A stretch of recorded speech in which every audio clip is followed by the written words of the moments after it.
दरअसल बेंगलुरु में 26 विपक्षी दलों की बैठक हुई तो दिल्ली में एनडीए में शामिल 38 दल जुटे, यानी सत्ता पक्ष और विपक्ष दोनों तरफ से मिशन 2024 की तैयारी है। एनडीए की बैठक में मिशन 2024 के लिए आगे के रोड मैप पर चर्चा हुई। एनडीए की बैठक की अहमियत, इससे आप समझिए कि प्रधानमंत्री मोदी खुद बैठक में मौजूद रहे।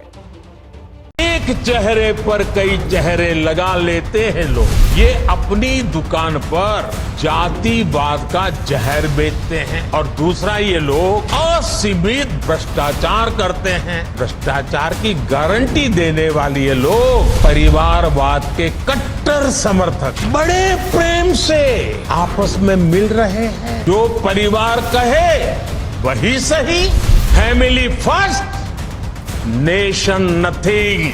अपना परिवार बचाओ, परिवार के लिए भ्रष्टाचार बढ़ाओ। नफरत है, घोटाले हैं, तुष्टीकरण है, मनकाले है। परिवारवाद की आग के दशकों से देश हवाले हैं।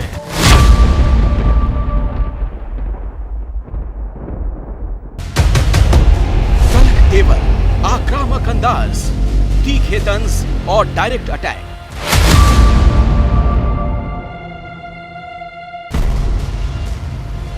दिल्ली में एनडीए की महाबैठक से पहले प्रधानमंत्री नरेंद्र मोदी विपक्ष पर आक्रामक हमला करके बैठक की लाइन और लेंथ सेट कर चुके थे। एनडीए की इस बैठक का ठिकाना है दिल्ली का अशोका होटल। एनडीए का अपनी तरह का ये पहला बड़ा जमघट है, जिसमें 10-20 नहीं 38 पार्टियां शामिल हैं, जिसमें सबसे बड़ी पार्टी है बीजेपी। एनडीए के इस जमघट पर विपक्षी पार्टियों के नेता तंज भी कस रहे हैं। जैसे आम आदमी पार्टी के राज्यसभा सांसद राघव चड्ढा ने इस ट्वीट में एनडीए में शामिल दलों का ईडी कनेक्शन जोड़कर तंज कसा। विपक्ष की ओर से छोड़े जा रहे इन तीर के बीच प्रधानमंत्री मोदी हुंकार भर चुके हैं। 2024 में फिर उनकी सरकार बनेगी। 2024 चुनाव में फिर एक बार हमारी सरकार वापस लाने का मन बना चुके हैं, निर्णय ले चुके हैं। ऐसे में भारत की बदहाली के जिम्मेदार कुछ लोग अपनी दुकान खोलकर बैठ गए हैं। एनडीए की इन 38 पार्टियों का जमघट ऐसे वक्त में लगा जबकि मोदी और बीजेपी विरोधी एजेंडे के साथ 26 विपक्षी दलों ने बेंगलुरु में 2 दिन का मंथन किया और अपने महागठबंधन का नाम दिया इंडिया। 2024 के लोकसभा चुनाव को लेकर पहले पटना और अब बेंगलुरु में विपक्षों की गोलबंदी की कोशिशों ने बीजेपी के भीतर भी हलचल पैदा कर दी है। माना जा रहा है कि विपक्ष की उसी गोलबंदी की तोड़ के लिए बीजेपी एनडीए का कुनबा बड़ी करने में लगी हुई है। तो एक तरफ बीजेपी के नेतृत्व वाला एनडीए और दूसरी तरफ विपक्ष का इंडिया। इसका मतलब ये हुआ कि 2024 के लोकसभा चुनाव की सूरत कुछ ऐसी बनती जा रही है।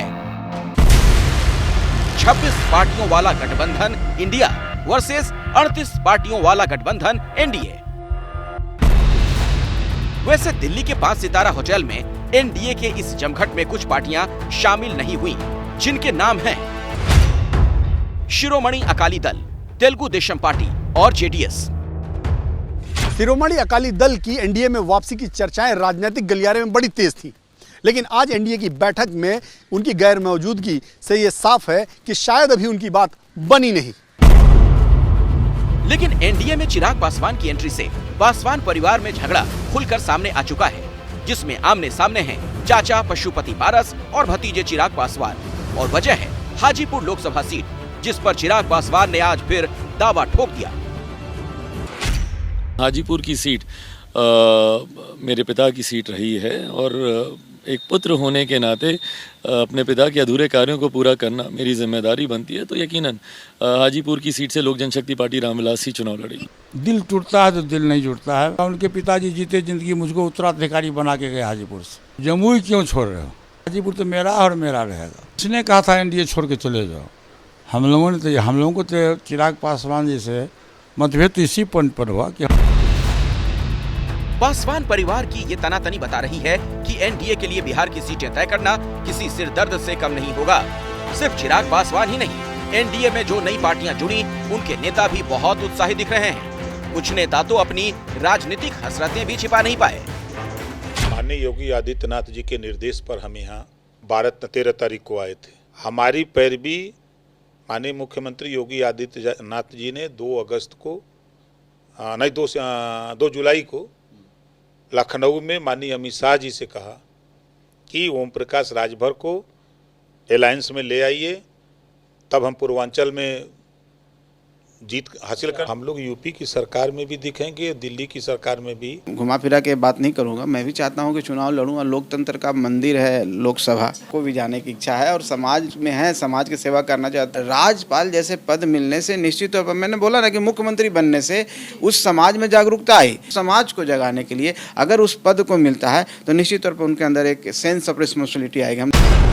तो एनडीए के कुनबे में नई नई जुड़ी हर छोटी पार्टी और हर नेता की अपनी ख्वाहिश है। वैसे बीजेपी के नेतृत्व वाले 38 दलों के गठबंधन एनडीए की राजनीतिक ताकत क्या है, इसे ऐसे समझिए। इस पूरे गठबंधन की अभी देश के 16 राज्यों में सरकार है।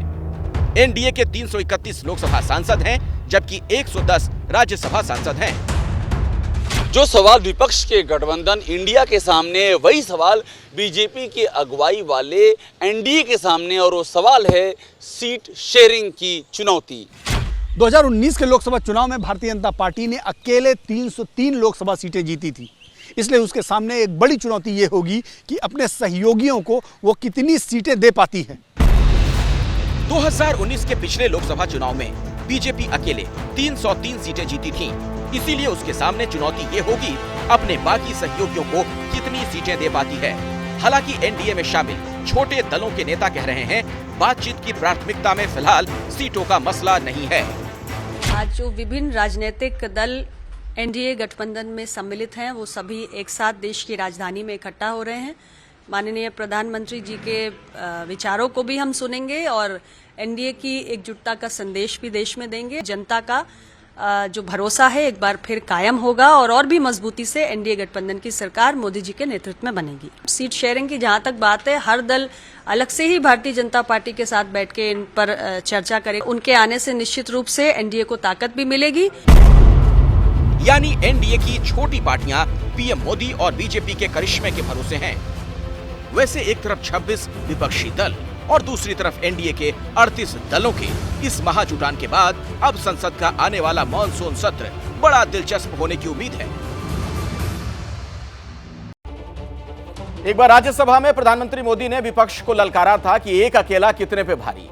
ऐसे में अब विपक्ष के लोग तंज कर रहे हैं कि आखिर इतने दलों को अब बीजेपी क्यों जुटा रही है। आपको सीधे लिए चलता हूं मैं नीरज पांडे के पास। एनडीए की बैठक की इनसाइड स्टोरी आपको बताएंगे। नीरज, आज गठबंधन के नेताओं की बैठक होती है और आज ही एनडीए की बैठक, इसके पीछे क्या किसी तरीके कोई दबाव, क्या रणनीति सामने आ रही है बीजेपी की?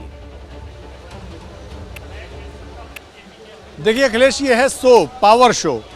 हर पार्टी अपने अपने तरीके से चीज़ों को रखना चाहती है। एनडीए ने यूपी जो विपक्ष के जो 26 दल हैं उनके सामने 38 दलों का एक कुनबा पेश किया है, क्योंकि भारतीय जनता पार्टी 2024 से पहले ऐसा परसेप्शन लेके जाना चाहती है कि आज भी देश की वो सबसे बड़े गठबंधन के रूप में, क्योंकि लगातार विपक्ष कहता रहा है कि एनडीए में अब कोई बचा नहीं है, एनडीए में दलों की कमी है, एनडीए के साथ कोई जाना नहीं चाहता। ऐसे में भारतीय जनता पार्टी और उसके सहयोगी दलों ने एक ऐसे कुनबे का निर्माण किया है जिनमें देश के अलग अलग राज्यों के छोटे छोटे दल हैं और वो कहीं ना कहीं भारतीय जनता पार्टी को सीधे फायदा पहुंचा सकते हैं। और भारतीय जनता पार्टी अपना ही ट्रैक रिकॉर्ड सुधारने के प्रयास में है, क्योंकि 2014 और 2019 में उन्होंने अपने ट्रैक रिकॉर्ड को सुधारा और अब उनका प्लान है कि 2024 में वो 303 सीटों से भी आगे जाएं। लेकिन ये कब होगा, कैसे होगा, ये बाद में पता चलेगा। चलिए, बहुत बहुत शुक्रिया नीरज पांडे, जानकारी के लिए आपका। अंदर की ये पूरी खबर आपने दर्शकों तक पहुंचाई। पत्रकारिता कोई इमोशन नहीं है, ना अपना कोई ज्ञान देना है और ना कोई विचार थोपना है। पत्रकारिता क्या है? पत्रकारिता का मतलब है सही जानकारी इकट्ठा करना और तथ्य बताना। पत्रकारिता आज जितने महत्वपूर्ण दौर में है, शायद पहले नहीं थी। इस दौर से निकलने के लिए सिर्फ सच दिखाने की जरूरत है, वो सच जो आपके हित को आगे रखे। इसलिए अब रात 9 बजे प्राइम टाइम नहीं होगा, ये आपका टाइम है। जगविंदर पटियाल के साथ देखिए पब्लिक इंटरेस्ट 17 जुलाई से सोमवार से शुक्रवार रात 9 बजे सिर्फ एबीपी न्यूज पर। एबीपी न्यूज आपको रखे आगे।